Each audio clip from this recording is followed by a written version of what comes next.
When people ask me about the greatest gift I have ever seen, they usually expect me to speak of something grand and glittering. They imagine golden trains, towering dolls' houses, or toys so clever they practically think for themselves.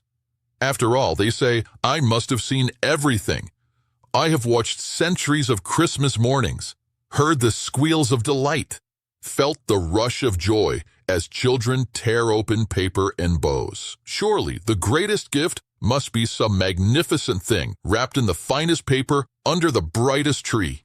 But whenever I am asked that question, my mind does not go to palaces or mansions or rooms overflowing with presents. It goes instead to a very small house in a very ordinary town on a winter night when the snow barely covered the ground and the lights in the windows were few.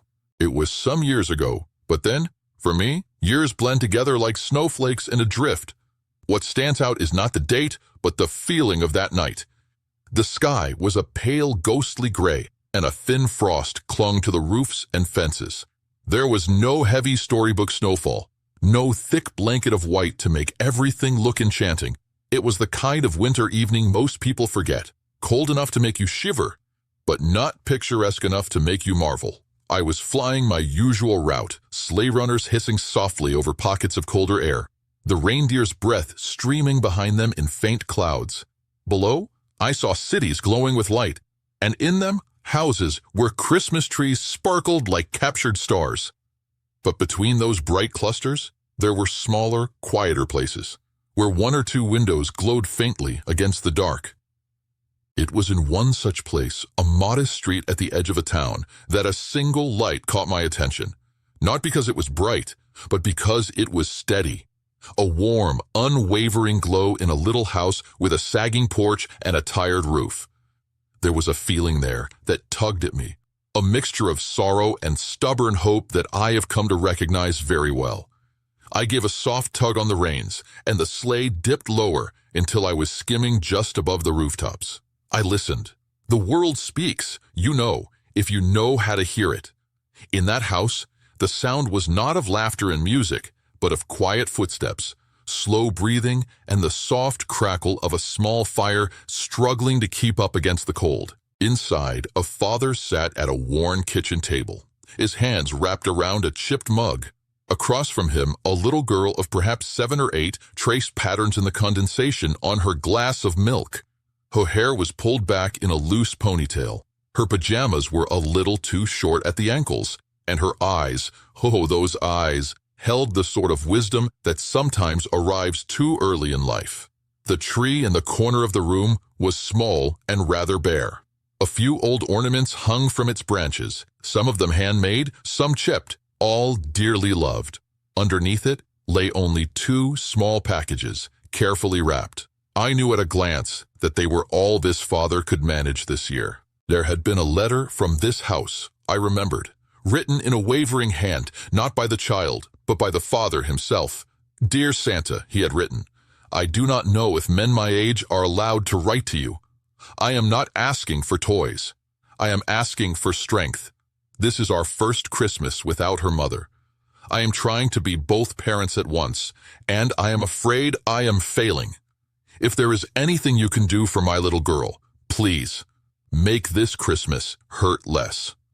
The little girl had written too, on a separate scrap of paper in careful, crooked letters. Dear Santa, if it's okay, you can skip my presents this year. Maybe you can give Mum one where she is. If you can't, please give some to kids who don't have any. I just want Dad to smile again. Those letters had stayed with me. There are some you cannot read without feeling something inside your chest tighten. So I lingered above their roof, listening. Are you sure you don't want to stay up a bit longer? The father asked, his voice gentle but weary. We could read another story. She shook her head. We already read Mom's favorite one, she said. The one about the little star that didn't think it was bright enough. He smiled faintly. She did love that one. The girl watched him for a moment, then spoke in a small voice. Dad, if we don't have many presents this year, is that bad? He swallowed, looking at the 2 lonely parcels under the tree. No, he said slowly. It's not bad. It's just different. Some years are like that. I'm sorry, love. I wish I could do more. She slid off her chair, walked around the table, and leaned into his side, wrapping her arms around him. It was a simple hug, but it was the kind that holds on a little longer than usual. The kind that says, without words, I know you're trying. I see you. You already do enough, she said. You make dinner. You wash my clothes. You remember the funny songs Mum used to sing. You're here. That's a lot. He pressed his lips together, fighting back tears, and held her close. Sometimes, he whispered, I don't feel like it's enough. I watched them in that small kitchen, their silhouettes framed by the dim light. I thought of all the grandeur I have seen, the palaces, the lavish feasts, the mountains of gifts, and how little comfort any of that brings when a heart is aching like his was. The girl pulled back and looked up at him. Can I give you your present now? She asked. He blinked. You got me a present? She nodded, proud and a little shy. I made it. I didn't have money, but my teacher says the best gifts are ones you make yourself. I hope that's true. She scurried into her small bedroom and returned with a bundle wrapped in newspaper, tied with a bit of red yarn. She placed it in his hands and watched, practically vibrating with anticipation. Carefully, he untied the yarn and unfolded the paper. Inside was a small book, handmade from folded sheets of thick paper, the edges uneven.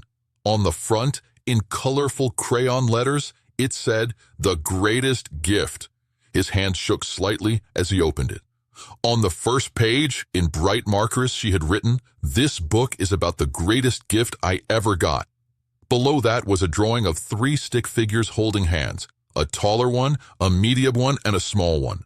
Above them, she had written their names, Mum, Dad, and her own. On the next page was another drawing, the same 3 sitting at a table with a cake that leaned a little to one side. My family when we were all together. She had written, This was the best thing in my life. The third page showed just 2 figures, the father and the daughter, standing close together, a big uneven heart drawn above them. When Mum left for heaven, the words read, I thought the greatest gift was gone, but then I found out something. On the 4th page, there were lots of little pictures. The father brushing her hair, teaching her how to stir soup, holding a broken toy while she laughed, reading a book with dark circles under his eyes. Around them she had written short sentences. You learned to do the things she did. You tried to make me laugh even when you were sad. You let me cry when I needed. By the time he reached the 5th page, his cheeks were wet. He wiped his eyes and read the last words very slowly. The greatest gift in the world, she had written, is not having everything. It's not even having everyone. The greatest gift is that you stayed. You stayed when it was hard. You stayed when it hurt. You stayed when you felt like you were not enough. You stayed with me. So my greatest gift, Dad, is you. The final page was a simple drawing of just the 2 of them, hand in hand, with a little caption underneath, Us, still here. For a long time, he could not speak. His shoulders shook with quiet sobs, the kind that come from somewhere deep, where grief and gratitude meet. The little girl watched him anxiously, until at last he pulled her into his arms and held her so tightly she squeaked. I don't know if I deserve this, he whispered into her hair. You do, she replied softly. You're my present. I stood, unseen, in that small kitchen, and if you had looked closely, you might have noticed that even my old heart felt a little too full. I've seen treasures of gold and jewels, toys so fine they could be displayed in museums. I've delivered gifts that cost fortunes. But I knew, as surely as I know my own name, that what I was witnessing in that moment was something far rarer. Here was a child who had learned, through loss and love, that the greatest gift is not a thing that can be bought or wrapped. It is a person who stays, a heart that refuses to give up, a hand that keeps reaching out again and again, even when it trembles. Later that night, when the girl was asleep and the father sat alone by the faintly glowing tree, I did leave a few small things, some surprises she had not expected. A little extra warmth for a house that had gone through so much cold, but I knew that nothing I brought could surpass what she had already given him. He sat in the quiet, the handmade book open on his lap, and whispered, "Thank you," into the stillness. I don't know if he meant it for me, for her, for the heavens, or for all three. It did not matter.